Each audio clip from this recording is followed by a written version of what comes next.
Patnaik coat गोटे रिलाइजेसन आविधर जे गत निर्वाचन रे कि सब से कहले मतलब आम अधिका भोट पाई सीट अधिका पाइले मन भितर दृढ़ धारणा होती जो अंडरस्टैंडिंग बीजेपी सहित बीजेपी एठी नुह बोले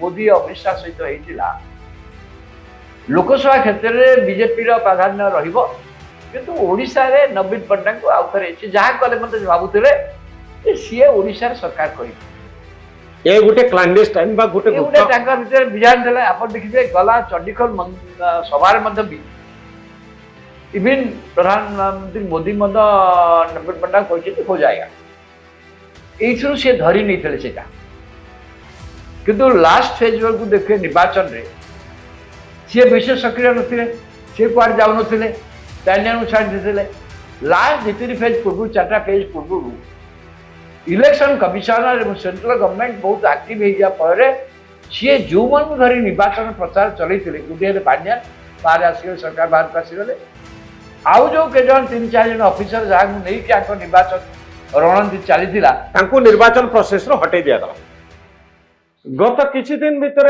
पूर्वतन मुख्यमंत्री विरोधी दल नेता नवीन बाबूंकर सक्रियता बढ़ी जाइछि लोक भावुचंती जे 24 इलेक्शन बेलू नवीन बाबू एतिकी सक्रिय थिले हे तो आज मुख्यमंत्री रही था नवीन बाबू को सक्रियता पछर कारण कौन इलेक्शन सरिला इलेक्शन रे बिजु जनता दल हारिला नवीन बाबू पूर्वतन मुख्यमंत्री बनीगले किंतु बिजु जनता दल एवं सक्रिय भूमिका रे राज्यसभा इलेक्शन रे देखागला नवीन बाबू किभली पूरा व्यवस्था उपरे नजर रखिचंती विधायक मानक सहित बारंबार कथा होचंती विधायक माने लुंगी पिंधिले रात्रि नवीन निवास रे रहिले नवीन बाबू केबे एमती विधायक मानक सहित आंतरिकतार सहित तुहाकु तुहा आलोचना करिवार खबर नथिला द्वितीय कथाटी होची नुआपड़ा इलेक्शन समय देह खराब सत्वे से प्रचार पाई गले एवं एबे विधानसभा रे मध्य तांकर सक्रियता देखिबा पाई मिलिछि मुख्यमंत्री मोहन माझी जने दुर्बल मुख्यमंत्री बोली बिजु जनता दल पक्षरु कहा जाउछि एवं पूरा फॉर्म रे नवीन बाबू अछंती बिजु जनता दल अछि एवं एभली अटैकिंग मूड हुए तो आगुरु केबे देखिबा पाई मिलि नथिला हारि जाइथिबा बिजु जनता दल एते सक्रियता देखैबो नवीन बाबू निजे एते सक्रिय हेबे एक कथा आगुरु अनुमान करा जा पारु नथिला रबंग मो सहित अछंती आपण लक्ष्य करचंती कि नाही जे नवीन बाबू जेतिकी सक्रियता आशा करा जाउतला ताठरो अधिक सक्रिय वर्तमान समय नहीं नहीं एकदम पूरा अनएक्सपेक्टेड सक्रियता को अनएक्सपेक्टेड एकदम कई आशा करि नथिले हां नवीन पट्टनायक गत निर्वाचन पराजय पर आप लिखिथे जो माने भी बायोग्राफर माने भी एवं राजन पर्यवेक्षण सब धरने थे नवीन पट्टनायक वर्चुअली लास्ट पर्याय हो जाइए स्वास्थ्य अवस्था नहीं मन उद्वेग समस्त प्रकार स्वास्थ्य अवस्था डिटेरियोरेट कर भावुले एवं हॉस्पिटल जाइथिले मध्य एडमिशन नहीं जाइथिले बम्बे भी जाइथिले ऑपरेशन हला आपण जेमती कहले किंतु हठात स्वयं धरनी थे नवीन पट्टनायक आसंता निर्वाचन 29 हम नवीन पट्टनायक से अवस्था 29 पर्यंत सक्रिय रही ओडिशा राजनीति की नेतृत्व देवे ये विश्वास कई भी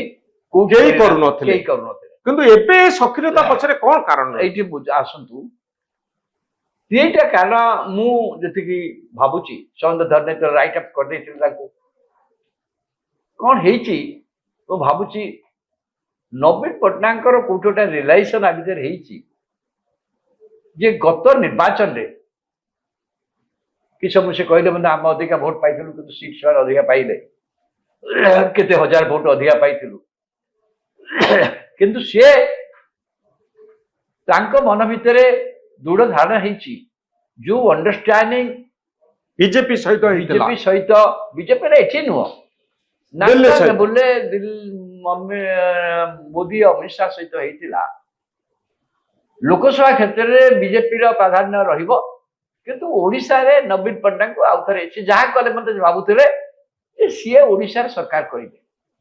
ଏ ଗୋଟେ କ୍ଲାଣ୍ଡେଷ୍ଟାଇନ୍ ବା ଗୋଟେ ଏ ଗୋଟେ ତାଙ୍କ ଭିତରେ ବିଜାନ ଥିଲା। ଆପଣ ଦେଖିବେ ଗଲା ଚଣ୍ଡିଖୋଲ ସଭାରେ ମଧ୍ୟ ବି ଇଭିନ୍ ପ୍ରଧାନମନ୍ତ୍ରୀ ମୋଦି ମଧ୍ୟ ନବୀନ ପଟ୍ଟନାୟକ କହିଛନ୍ତି ହୋ ଯାଏଗା। ଏଇଥିରୁ ସିଏ ଧରି ନେଇଥିଲେ ସେଇଟା। କିନ୍ତୁ ଲାଷ୍ଟ ଫେଜ୍ ବେଳକୁ ଦେଖିବେ ନିର୍ବାଚନରେ ସିଏ ବିଶେଷ ସକ୍ରିୟ ନଥିଲେ, ସିଏ କୁଆଡ଼େ ଯାଉନଥିଲେ, ପ୍ୟାନେଲକୁ ଛାଡ଼ି ଦେଇଥିଲେ। ଲାଷ୍ଟ 2-3 ଫେଜ୍ ପୂର୍ବରୁ 4ଟା ଫେଜ୍ ପୂର୍ବରୁ ଇଲେକ୍ସନ କମିଶନର ଏବଂ ସେଣ୍ଟ୍ରାଲ ଗଭର୍ଣ୍ଣମେଣ୍ଟ ବହୁତ ଆକ୍ଟିଭ ହେଇଯିବା ଫଳରେ ସିଏ ଯେଉଁମାନଙ୍କୁ ଧରି ନିର୍ବାଚନ ପ୍ରଚାର ଚଲେଇଥିଲେ, ଗୋଟିଏ ହେଲେ ପାଣ୍ଡିଆନ ବାହାରେ ଆସିଗଲେ, ସରକାର ବାହାରକୁ ଆସିଗଲେ। ଆଉ ଯୋଉ କେତେଜଣ 3-4 ଜଣ ଅଫିସର ଯାହାକୁ ନେଇକି ତାଙ୍କ ନିର୍ବାଚନ ରଣନୀତି ଚାଲିଥିଲା ତାଙ୍କୁ ନିର୍ବାଚନ ପ୍ରୋସେସରୁ ହଟେଇ ଦିଆଗଲା। ଇଏ ହାରିଗଲେ, ମାନେ କ୍ଷମତାଶାଳୀ ଆଙ୍ଗତରେ। ଏଇଟାକୁ ସେ ଭାବିନଥିଲେ ଏବଂ ସେ ଭାବୁଛନ୍ତି ବିଜେପି ସରକାର ତାଙ୍କୁ ଡିଚ୍ କଲା ଆଉ ବିଶ୍ୱାସ ଆଉ ତାଙ୍କୁ ଯାହା ଦେଇଥିଲା ତାଙ୍କ ଭିତରେ ସେ ବିଶ୍ୱାସ ଅନୁସାରେ କାମ ହେଲାନି ବୋଲି ତାଙ୍କର ଧାରଣା। ତାପରେ ଦେଖିଛନ୍ତି ନୂଆପଡ଼ା ଏ କଥା ବହୁତ ସମୟରେ ଆଲୋଚନା ହଉଥିଲା ଯେ ବିଜେପି ଚାହୁଁଛି ଲୋକସଭାରେ ଅଧିକରୁ ଅଧିକ ସିଟ୍ ଏମ୍ପି ଓଡ଼ିଶାରୁ ନବ ଆଉ ନବୀନ ବାବୁ ଓଡ଼ିଶାରେ ଶାସନ କରିବେ। ଏ ଥିଲା ଏ ଗୋଟିଏ ଆଲୋଚନା। ଆକ୍ଚୁଆଲି ମଧ୍ୟ ଓଡ଼ିଶାରୁ 20ଟା ଲୋକସଭା ଆସନ ଯଦି ବିଜେପି ନ ନେଇଥାନ୍ତା ଏଥର ତାଙ୍କ କେନ୍ଦ୍ର ସରକାର କରିବା ତ ଆହୁରି ଡିଫିକଲ୍ଟ ହେଇଯାଇଥାନ୍ତା। ତେଣୁ ସେଇ ଦୃଷ୍ଟିରୁ କିନ୍ତୁ ନବୀନ ମାନଙ୍କ ଯୋଉ ପଦ୍ଧତି ଥିଲା ଆପଣ ଦେଖନ୍ତୁ ତା ପରବର୍ତ୍ତୀ ଏ ଚୁକ୍ତିଟି ଫାଳେ କାର୍ଯ୍ୟକାରୀ ହେଲା, ଅର୍ଥାତ୍ ବିଜେପି ସିଟ୍ ପାଇଗଲା। ସିଟ୍ ପାଇବା ସଙ୍ଗେ ସଙ୍ଗେ ଓଡ଼ିଶାକୁ ନିଜ ଅକ୍ତିଆରକୁ ନେଇଗଲା। ଏବଂ ଆଉ ତାର ପରବର୍ତ୍ତୀ ଅବସ୍ଥାରେ ଆପଣ ଦେଖିଥିବେ ଯେତେବେଳେ ନୂଆପଡ଼ା ଉପନିର୍ବାଚନରେ ସିଏ ଯାହାକୁ କ୍ୟାଣ୍ଡିଡେଟ୍ କରିବେ ବୋଲି ବସିଥିଲେ ବିଜେପି ସେଇ କ୍ୟାଣ୍ଡିଡେଟକୁ ନେଇଗଲା। ରାଜେନ୍ଦ୍ର ଧୁରକାଙ୍କ ପୁଅକୁ ବିଜେପି ନେଇ କ୍ୟାଣ୍ଡିଡେଟ୍ କରିଦେଲା। ସେ ଯୋଉ ଉପନିର୍ବାଚନ ପ୍ରଚାର କାହିଁ ଗଲେ ତାଙ୍କ ମନ ଭିତରେ ସେବେଠୁ ଗୋଟା ଆଶ୍ରୟୀ କ୍ରୋଧ ଯେ ତାଙ୍କୁ ଗୋଟା ଜାଣି ଶୁଣିକି ବିଜେପି ଅପମାନିତ କରୁଛି। ତ ସେବେ ଗଲେ ଯେପରି କହିଲେ ରାଜ୍ୟସଭା ତାଙ୍କ ସ୍ୱାସ୍ଥ୍ୟାବସ୍ଥା ସତ୍ତ୍ୱେ ସେ ନିର୍ବାଚନ ପ୍ରଚାରକୁ ଗଲେ।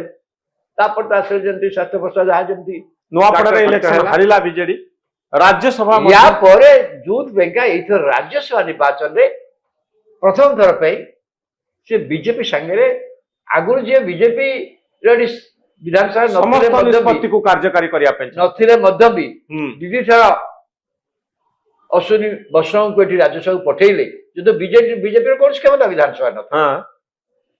ସେଇ ଲୋକ ଏଇ ନିର୍ବାଚନରେ ବିଜେପି ସହିତ ପଙ୍ଗା ନେବା ପାଇଁ ବସିଲେ।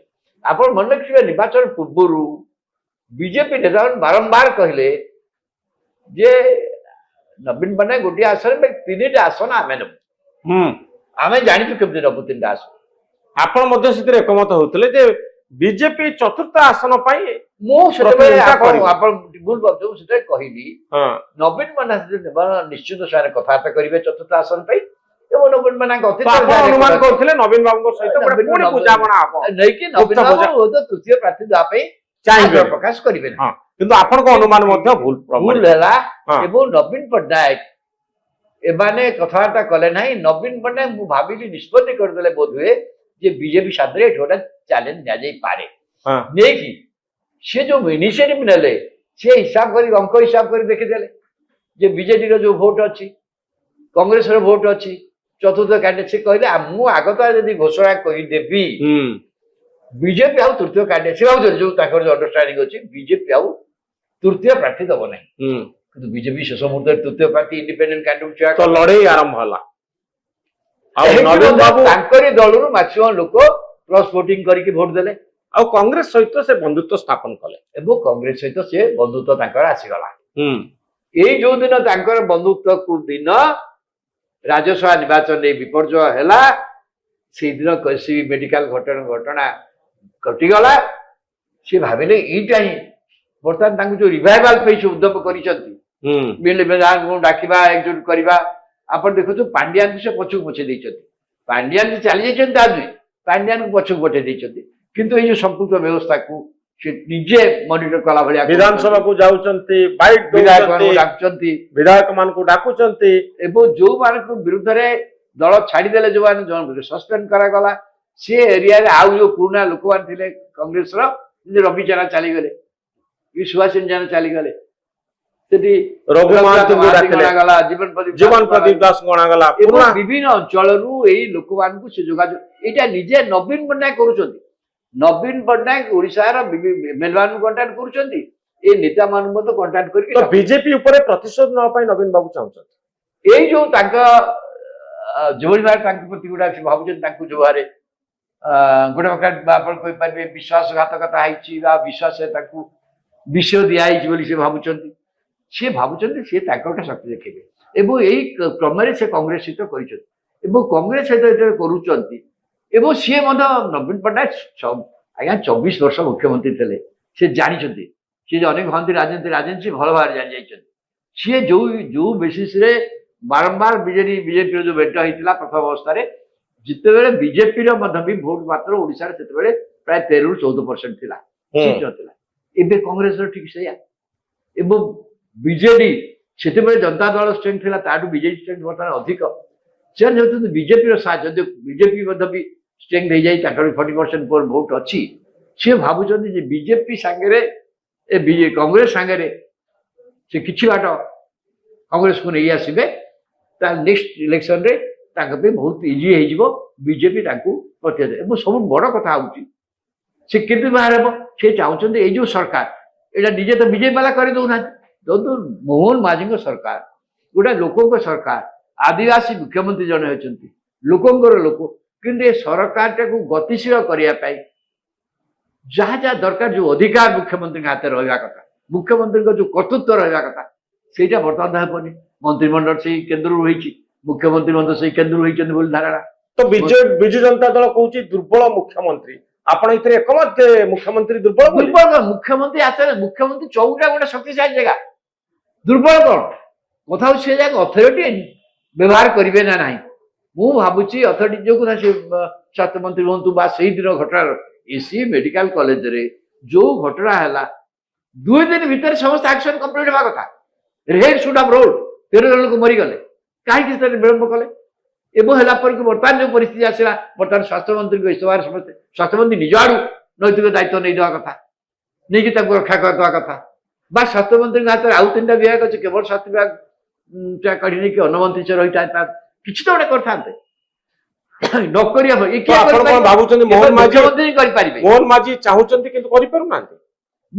ନାଇଁ ମୁଁ କଥା ନାହିଁ, ମୁଖ୍ୟମନ୍ତ୍ରୀ ଯଦି ପ୍ରକୃତରେ ଜଣେ କର୍ତ୍ତୃତ୍ୱବାନ ମୁଖ୍ୟମନ୍ତ୍ରୀ ହେଇଥାନ୍ତି, ଯୋଉଟା ନବୀନ ପଟ୍ଟନାୟକ କ୍ଷେତ୍ରରେ ମଧ୍ୟ ହଉଥିଲା, ମୁଁ କହିଲି ସମ ଘଟଣା ଯେତେବେଳେ ହେଇଥିଲା ଏବଂ ଚାରିଆଡେ ଭାରତ ବର୍ଷରେ ବାଲୋଡନ ହେଲା, ନ୍ୟାସନାଲ ଡିବେଟ ହେଲା, ନବୀନ ପଟ୍ଟନାୟକ ଟୁକ୍ ଆକ୍ସନ, 1 by 1 ସମସ୍ତ ବିରୁଦ୍ଧରେ ଆକ୍ସନ ନିଆଗଲା, କେସ୍ ହେଲା, କ୍ରିମିନାଲ କେସେସ୍ ହେଲା, ମନୋଜ ନାୟକ ମଧ୍ୟ ଜେଲକୁ ଗଲେ, ସ୍ୱାସ୍ଥ୍ୟମନ୍ତ୍ରୀ ଇସ୍ତଫା ଦେଲେ, ସବୁ କଥା।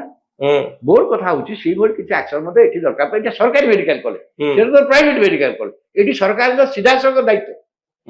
ତେଣୁ ସେଇ ହିସାବରେ ସେଇ ଯୋଉ ଦାୟିତ୍ୱଟା ନିଆଯାଇଛି ପଦକ୍ଷେପ, ପରବର୍ତ୍ତୀ ଅବସ୍ଥା ନିଆଯାଇଛି ସୁପରିଟେଣ୍ଡେଣ୍ଟ, ଏଇଟା ହେଲା ସେଇଟା ଦୁର୍ବଳ କଥା ହଉଛି। କିନ୍ତୁ ମୋର କଥା ହଉଛି, ଅସଲ କଥା ହଉଛି ନବୀନ ପଟ୍ଟନାୟକ ସକ୍ରିୟତା। ନବୀନ ପଟ୍ଟନାୟକ ପ୍ରତିଦିନ ଯାଉଛନ୍ତି ଏବଂ ଏଣ୍ଟାୟାର ଅପୋଜିସନକୁ ୟୁନାଇଟ୍ ରଖୁଛନ୍ତି। କୋଉଦିନ ଟି ସାର୍ଟ ପିନ୍ଧିବେ, କୋଉଦିନ ପ୍ଲାକାର୍ଡ ଧରିବେ, କୋଉଦିନ କରିବେ, ବିଧାନସଭା ଅଚଳ ଅବସ୍ଥା ରହିଛି। ଏବଂ ହଁ, ବିଧାନସଭାକୁ ଆପଣ ଏମିତି କଟେଇ ଦେଇପାରିବେ, ତାପରେ ଆଡଜର୍ନମେଣ୍ଟ ହେଇଯିବ। କିନ୍ତୁ ଆକୁ ନେଇକି ବିରୋଧୀ ମାନଙ୍କର ଗୋଟେ ମିଳିତ ଆନ୍ଦୋଳନ ମଧ୍ୟ କଟକ ସହରରେ ସଭା ହେଇଗଲାଣି, 30 ତାରିଖ ଭୁବନେଶ୍ୱର ସଭା, ସବୁ ବିରୋଧୀ ଦଳ ମାନେ, ଏଇଟା ଲୋକ ପାଖକୁ, ଏଇଟା ନବୀନ ବାବୁଙ୍କ ନେତୃତ୍ୱରେ ହଉଛି, ଏଇଟା ନବୀନ ପଟ୍ଟନାୟକ ଆଉ ତାଙ୍କ ସକ୍ରିୟତା ଯୋଗୁଁ ହଉଛି। ଏବଂ ଏକ୍ଜାକ୍ଟଲି ଏବଂ ନବୀନ ପଟ୍ଟନାୟକ ସକ୍ରିୟତା ଏଣ୍ଟାୟାର ବିରୋଧୀ ଦଳକୁ ଉତ୍ସାହିତ କରୁଛି।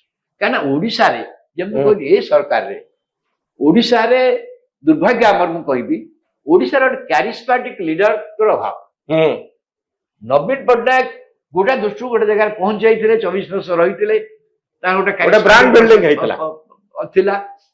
ମୋହନ ମାଝୀ ମୁଖ୍ୟମନ୍ତ୍ରୀ ରହିଥିଲେ ମଧ୍ୟ ଭଲ ଲୋକ, ଆଦିବାସୀ ବର୍ଗରୁ ଆସିଛନ୍ତି, ଲୋକଙ୍କ ମୁଖ୍ୟମନ୍ତ୍ରୀ, ତା ସତ୍ତ୍ୱେ ତାଙ୍କର ଯୋଉ ଭାବରେ ବ୍ରାଣ୍ଡିଂ ହବା କଥା 2 ବର୍ଷ ଭିତରେ ହେଇପାରିନି। ତ ଆର ଗୋଟେ ଫାଇଦା ମଧ୍ୟ ନବୀନ ପଟ୍ଟନାୟକ ନେବାକୁ ଚାହୁଁଛନ୍ତି। କାରଣ ଓଡିଶାର ଯୋଉ ଆପଣ ଦେଖନ୍ତୁ, ଇଭେନ କଂଗ୍ରେସ ପାର୍ଟି କୁହନ୍ତୁ, ଆପଣ ଅନ୍ୟ ପାର୍ଟି କୁହନ୍ତୁ, କୋଉ ପାର୍ଟିରେ ଗୋଟେ ଓଡିଶାର ନେତା ଅଛି, ଗୋଟେ ଆକ୍ସେପ୍ଟେବଲ, ସାରା ଓଡିଶାରେ ଜଣେ ଆକ୍ସେପ୍ଟେବଲ ଲିଡର ଅଛନ୍ତି କି? ଏଇ ଓଡିଶାରେ ଆକ୍ସେପ୍ଟେବଲ ଲିଡର ନଥିବାରୁ ତ ନବୀନ ପଟ୍ଟନାୟକ ଆସି ନେତା ହେଲେ। समस्त ग्रहण होला जन नेता सेतेबेले जनता दल स्थिर तो ସେଇଥିପାଇଁ ବ୍ରାଣ୍ଡ ନବୀନ ବର୍ତ୍ତମାନ तेणु active। सी आक्टिव अच्छी हाँ। सी भावुँ यार सुविधा से ने जदि सी सक्रिय रहिले मुझे भावुँ सक्रिय रहिले बीजेपी उपर प्रेसर हम बीजेपी प्रेसर मुझे जानी के पारे बीजेपी केन्द्रीय नेतृत्व सहित संपर्क पुणी निगोसिएट न हम कथा मुझे रिलेशनशिप केतोले रिवाइव करबो समस्त धारणा आमर जहाँ थिला हां जे नवीन पट्टनायक शेष पर्याय जो राजनीतिक जीवन आसी जाइछि बोली किंतु तांकर सक्रियता को देखिले बर्तमान मन होउछि नवीन आउ गोटे इनिंग्स प्रस्तुत होउछि नवीन बाबू आउ गोटे इनिंग्स पाई प्रस्तुत होउचंती एवं सक्रिय होउचंती जहाँ आशा करा जाउथला भिन्न ढंगरे घटना घटुची 24 इलेक्शन बेल को आशा करा जाउथला नवीन बाबू आउ सक्रिय हेबे ना किंतु नवीन बाबू दिन को दिन सक्रिय होउचंती भारतीय जनता पार्टी विरुद्ध रे राजनैतिक अभियान आरंभ करिसंती राज्यसभा इलेक्शन परठारु एबे स्वास्थ्य मंत्री इस्तीफा दाबी रे विधानसभा अचल होउची 10 दिन हैला 10 दिन हम अचल हेलानी एवं प्रतिदिन नुआ तरीकारे बिजु जनता दलर विधायक माने प्रतिवाद करुचंती चाप तयारी करुचंती बीजेडी और कांग्रेस मिसी करुचंती बीजेडी और कांग्रेस समान ढंग रे करुचंती से तार नेतृत्व नउछ आउ प्रच्छद पटरे नवीन बाबू आर नेतृत्व नउचंती ए होउची नवीन बाबूंकर सक्रियता पाई एई सब घटना घटुची ओडिशा राजनीति रे एक नुआ घटना घटुची जेतबळे निष्क्रिय होइतिबा राजनेता पुणी थरे सक्रिय होउचंती बळ साउंटुचंती आ 29 इलेक्शन पाई प्रस्तुत होउचंती आमे जानिने आ भितरे आउ कोन घटना घटिबो किंतु आजिर दिन रे निष्क्रिय होइतिबा नवीन बाबू पुणी सक्रिय हेबा सबुठारु बड़ खबर बहुत धन्यवाद श्रीयुक्त रवि दास आपनकर मतामत पाई धन्यवाद।